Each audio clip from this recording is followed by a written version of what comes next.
Ketika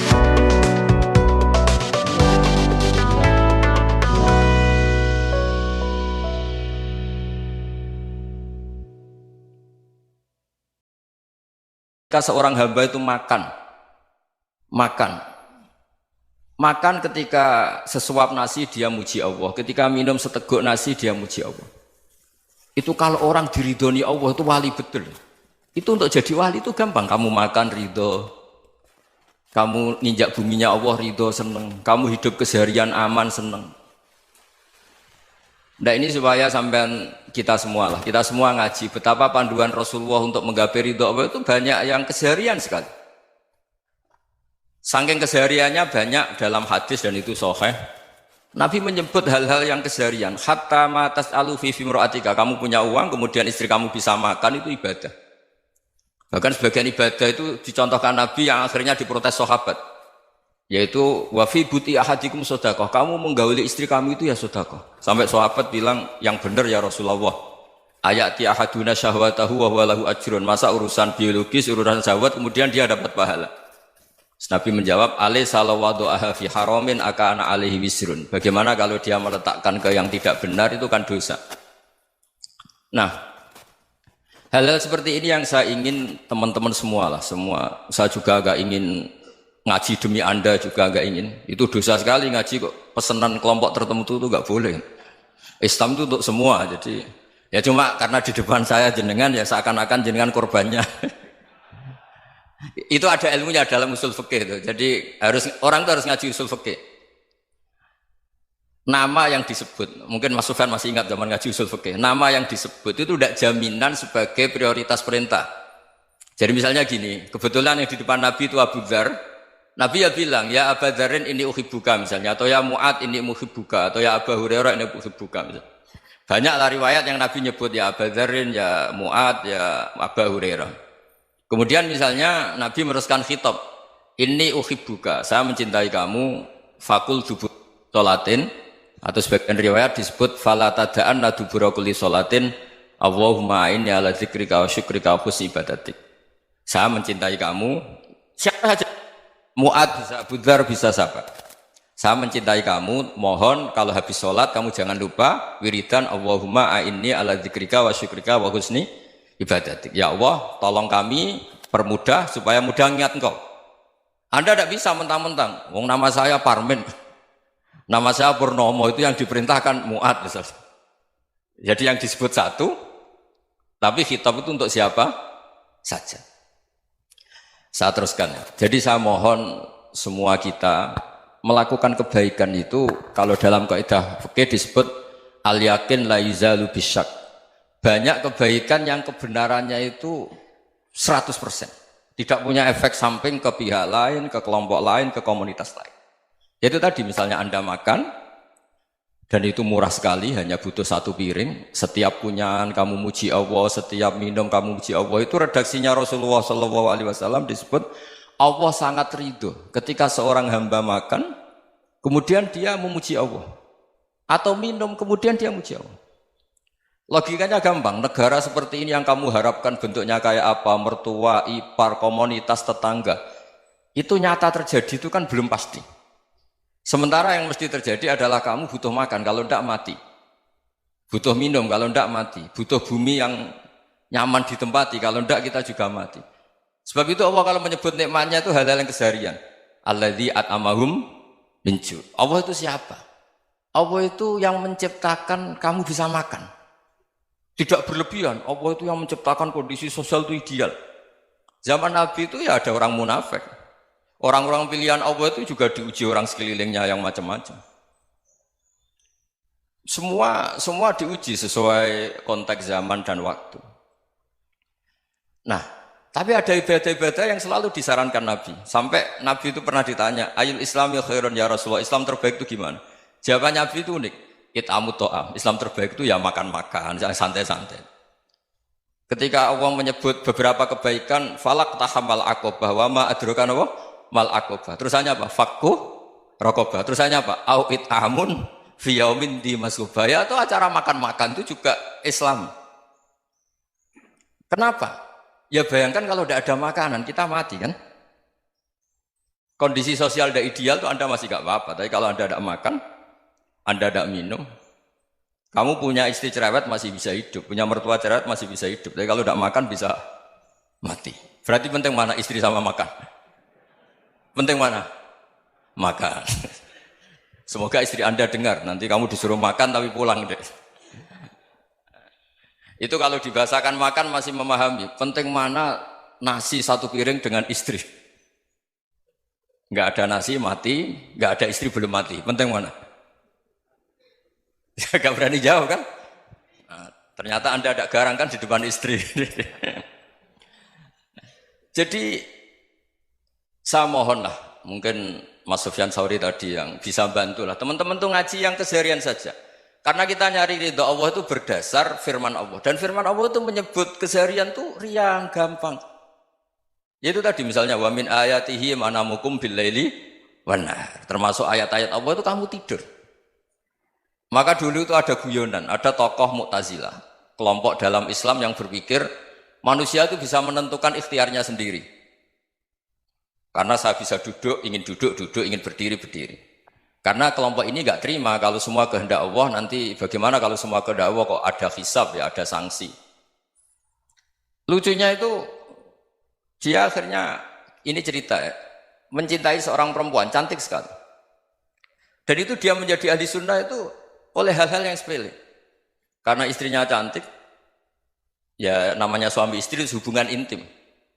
Terus ditanya, Mas, masih ingin lagi? Masih. Silahkan diulang lagi. Wah ya tidak bisa. Katanya manusia bisa menentukan yang diinginkan. Itu tobat itu. Itu nggak bisa ditobatkan Mas Sufyan Ats-Tsauri. Orang cantik yang mudah nobatkan orang itu orang cantik. Segampang itu. Akhirnya kita tahu, makanya kalau dalam kitab Hikam itu disebut al-aqil mayyakul madza yaf'alu wa hubi wal ghafil mayyakul madza af'al. Orang yang punya akal karena sadar ini wilayah Allah, semua milik Tuhan. Itu dia tiap hari berpikir, besok Allah akan melakukan apa terhadap dunia ini. Kamu merencanakan sesuatu mau plesir, ternyata gempa. Mau wisata ke Rusia, ternyata perang. Kamu tidak pernah tahu apa yang akan terjadi besok. Wa ma tadri nafsum madza taksibu ghadan.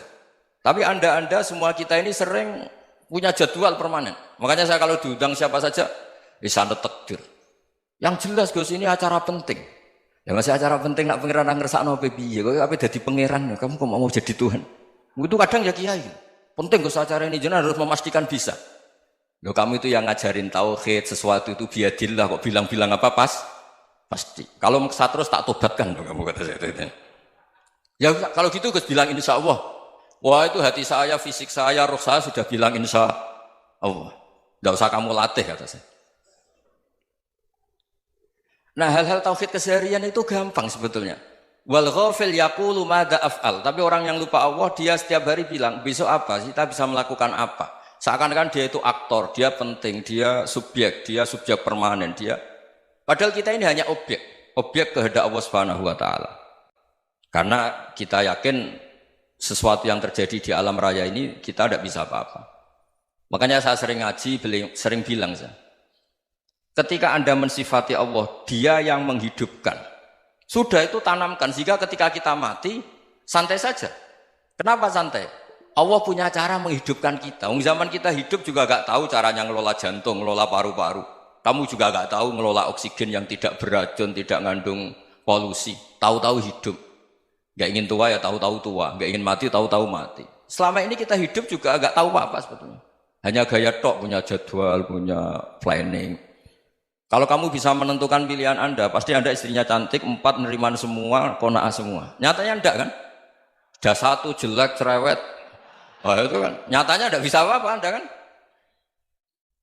Dan kamu bawa mati lagi. Itu kan. Istri Anda juga gitu, punya keinginan, punya suami yang ganteng, yang jabat, yang riman, yang enggak poligami. Ya tidak kesampaian juga. Kalau kita ngitung tingkat kegagalan kita itu gagal terus. Ya kan? Nah, terus ingat Allah. Madza yaf'alu wa hubi. Orang yang punya akal selalu berpikir Allah itu menghendaki apa terhadap saya. Loh sama-sama orang ngelihat orang yang serius, itu kata Anda itu pemikir berat, serius, senang punya tokoh yang mengutur, karena kamu anggap serius. Tapi sebagian orang nganggap orang yang serius itu wong merengut, wong masam, wong muka kok ditekuk. Jadi sama itu hati ya muqallibal qulub tsabbit qalbi ala dini, karena kita enggak tahu cara berpikir kita tentang orang lain, tentang sekeliling kita. Misalnya kita orang baik yang jenis ngrumat fakir miskin. Ada orang bangun masjid mewah itu janggal. Apa artinya masjid mewah kalau banyak orang kelaparan? Tapi kalau yang jenis pendidikan apa artinya masjid mewah kalau tidak bisa ngaji? Nanti yang jenis infrastruktur apa artinya ini kalau semuanya punya sudut pandang yang berbeda-beda. Dan Islam mengapresiasi semua kebaikan. Tapi katakan semua kebaikan itu adalah kehendak Allah Subhanahu wa taala. Karena apapun baik Anda itu pakai fasilitas yang diberikan oleh Allah Subhanahu wa taala. Sehingga ini yang disebut kulillah tsumma darhum fi khawdihim yal'abun. Ya kembali tadi ke tema-tema bahwa keseharian Anda ini sudah Islami. Saat Anda tidak bisa melakukan apa saja. Saya sering ada jenazah, biasanya kalau tetangga meninggal saya sering disuruh ngelepas. Saya bilang orang ini baik. Karena sering ngelamun di rumah, sering nganggur di rumah. Ditanya sama anaknya, kenapa Gus nganggur baik? Ya kalau dia nganggur artinya juga agak berbuat sesuatu yang maksiat kan? Ya kan? Orang nganggur di rumahnya ya tidak bunuh orang, tidak maling, tidak korupsi, ya namanya nganggur di rumah. Lah cuma istri cara pandang nganggur gak menghasilkan uang itu. Tapi juga gak menghasilkan kriminal kan? Jadi sebenarnya Islam itu makanya kalau sampai ngaji usul fikih itu ada kitab usul fikih namanya Lubul Usul, itu terkenal sekali di pesantren itu. Itu kalau ngapresiasi keseharian itu luar biasa. Izma min mubahin illa wa yatahaqququ bihi tarku haramimma. Karena keseharian yang mubah saat Anda lakukan itu ada kehebatan yang luar biasa, yaitu meninggalkan haram. Makanya dulu banyak orang-orang alim ketemu temannya itu guyon sampai semalaman. Itu biasanya yang semangat Islam itu kiai kok tidak tahajud, kiai kok tidak witir. Orang yang sedang mapan uangnya banyak, malam itu tidak kelayaban itu sudah luar biasa. Melawan nafsu supaya tidak maksiat itu sudah luar biasa. Supaya lupa guyon sama temannya semalaman sampai subuh. Gejolak-gejolokan mengenang zaman miskin, zaman kuliah nggak jelas, zaman apa. Melihatnya jangan tarkut tahajud. Seperti ini meninggalkan tahajud, tapi meninggalnya ini talkul muharramat. Jadi kayak apa hebatnya? Sehingga Imam Ghazali punya riwayat yang agak unik. Hatta takuna ibadatu akhiri hadil ummah iku an-naum. Sehingga suatu saat ibadah terbaik umat ini itu tidur. Itu kan riwayat kontroversi. Ketika Imam Ghazali saja, kenapa iya? Kenapa kamu mulai keluar dari rumah itu sudah banyak maksiat, melihat perempuan yang enggak mahram, melihat fenomena. Tapi kalau kamu tidur itu enggak melihat apa-apa. Tapi juga kamu jangan nganggap tidur itu ibadah betul. Saatnya melakukan fardu ain malah masih tidur. Tapi itu sudut pandang yang menjadikan kita Islam itu gampang. Jadi saat Anda tidak bisa aktivitas apa-apa, misalnya ada beberapa orang yang lumpuh. Lumpuh itu memang enggak bisa Jumatan, enggak bisa ibadah, tapi dia juga enggak bisa maksiat. Tidur itu memang Anda saat itu tidak bisa tahajud, tidak bisa witir, tapi saat itu ada zina, ada maling, tidak gosipkan orang, tidak bully orang, tidak menanamkan kebencian, tidak hasud. Sehingga tidur menurut Allah Ta'ala wa min ayatihi manamukum billaili apa? Wan-nahar. Karena di tidur itu selain ada unsur istirahat, jaga kestamina, juga ada unsur meninggalkan beberapa keburukan. Nah saya mohon ibadah yang keseharian ini kita jaga. Supaya kita semua baca ayat itu fasih. Fasih itu tertanam di hati. Allah itu siapa? Alladzi at'amahum min ju'i wa amanahum min khauf. Dan Allah kalau cerita di Quran itu anna sababnal ma'a sabba tsumma syaqqaqnal ardha wa syaqqa fa ambatna fiha habba wa inaba wa qadba wa zaituna wa nakhla wa hadaika hulba. Kamu tahu saya ini siapa kata Allah? Saya ini adalah Tuhan yang menurunkan air, kemudian ada tanaman banyak. Habba wa inaba wa qadba, ada zaitun, ada tin, kalau orang Jawa mungkin ada tela, ada padi, ada mangga, ada pisang. Sudah. Wa inaba wa zaituna wa nakhla wa hadaika hulba, ada perkebunan yang lebat. Tujuannya apa? Mata Allahkum, silahkan kamu pakai, kamu nikmati. Tapi karena kadang kita ini punya ide-ide besar. Tadi untuk syukur saja nunggu punya istri riman, rumah baik, tetangga baik, komunitas baik, semuanya baik baru syukur. Lama-lama nanti ada di surga, syukurnya nunggu surga paling kelas A. Itu sudah ada yang menghuni Rasulullah, kamu nggak boleh di situ. Masa untuk syukur saja? Repotnya Masya Allah. Jadi mohonlah Quran yang kalau Anda hafalkan juz sama itu kan ada ayat-ayat yang kayak tadi. Ya, fal yang dzuril insanu ila ta'ami. Coba lihat apa yang kamu makan ya? Dari mana? Dan untuk mempertahankan hidup kamu keseharian. Jadi jangan kira ibadah itu harus membentuk komunitas yang versi Anda. Ibadah itu harus yang hal yang mulu-mulu. Kesehariannya Anda alami. Loh ini saya tidak bikin-bikin. Saya ngaji bukan karena berdasar pesanan. Itu ayat yang saya baca kan betul ada ayatnya kan. Fal yang dzuril insanu ila ta'ami. Anna sobabnal ma'a sobba. Thumma syaqaqnal ardo syaqqa. Fa'ambasna fiha habba wa inabau wa qadba wa zaitunaw wa nakhla wa hada'iqa khulba. Terusannya apa? Mata'al lakum. Silakan kamu nikmati. Mata itu silakan kamu nikmati. Ya kayak sampean dikasih hidangan ya makan. Ya sudah makan. Habis makan ya minum. Habis itu ngantuk ya tidur. Ya sudah normal-normal saja. Kayak apa indahnya Islam. Tapi Anda mencari Islam yang gimana lagi? Nah itu yang diajarkan guru-guru kita, diajarkan sanad kita sampai Wali Songo, sampai Rasulullah SAW. Bahwa pada akhirnya ada jihad, ada perang. Itu dulu memang perang, bukan membunuh. Beda. Dulu kita dijajah Belanda ya perang, dan itu normal karena kita dijajah. Jadi ketika orang lain ingin baik sama kita, wa in ahadum minal musyrikin astajaruka ya fajirhu hatta yasma'a kalam Allah. Kalau mereka ingin baik ya kita baik. Makanya ada istilah musta'man, mu'ahad. Kalau mereka ingin damai, berdampingan dengan kemajmukan ya itu yang lebih baik. Karena memang Islam menghormati proses perdamaian. Wa in janahu lis-salmi ya fajnah